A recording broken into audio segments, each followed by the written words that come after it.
see Representative Diaz there. Let's take House Bill 5101 up next.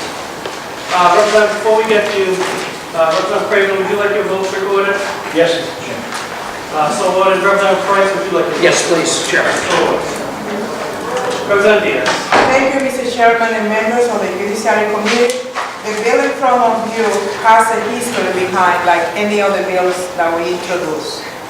This bill was introduced for the last 2 years and was in front of the Corporation Committee, passed in the House with no opposition, but it was not the right amount of time in the Senate to make possible to pass in the Senate. So I'm planning to move in the bill as fast as possible. So thank you, Chairman Kibo, for bringing the bill early this year.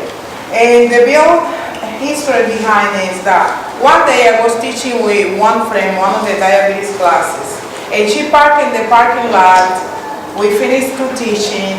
I left early than her, and when she came out, her car was not there. She was so surprised because previous to the class, she called the dealer and said, I know I have to pay today, but I get paid Monday, so I will pay my regular payment next Monday. Please don't take my car away.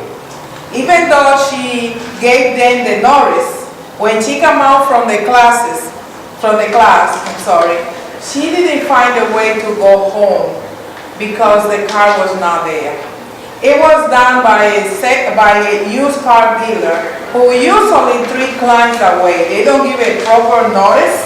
They don't give an opportunity to pay any default payment or anything to cure or solve the situation. Based on that experience, I started hearing from many other people that they were facing the same thing. That some dealers, used car dealers, were doing that, never giving notice that they will repossess the car. They just put a GPS. They find a way to get the location of the automobile and get it away from the customer without any notice. What the bill pretending is require any any used car dealer to follow the law by giving 10 days to the consumer to default any amount that they have behind.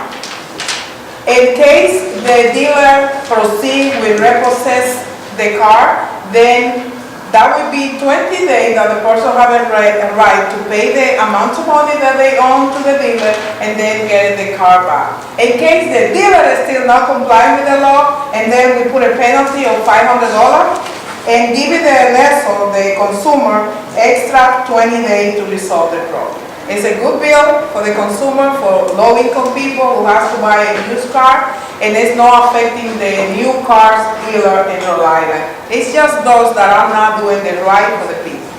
Thank you, Mr. Chairman. Thank you, Representative Diaz. Are there any questions?